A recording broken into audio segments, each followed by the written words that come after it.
నాకు ఒక 1000 రూపాయలు కాదు ఉన్నాయా? అరే ఉన్నాయి కానీ చెప్పనీరా. అది చెప్పనే తీరా. ఇక తీసుకోరా.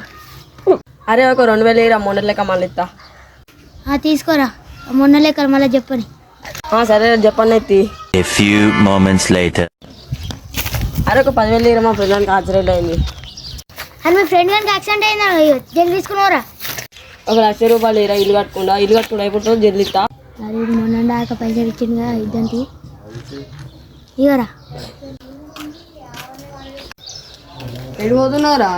నెల కిందట మా వర్షిత 1,00,000 రూపాయలు తీసుకున్నాను అని ఇంకా పైసలు ఇవ్వలే, వాళ్ళ ఇంటికి పోతున్నాను కనుకనే. వర్షిత ఏ వర్షిత రా? ఇంకా డిజా వర్షిత వాడు ఇంకా ఉన్నాడా ఇండియాలో? ఎప్పుడు దుబాయ్ వాడిని పైసలు వచ్చినట్టే పోయా. అని అట్లా నమ్మించిన.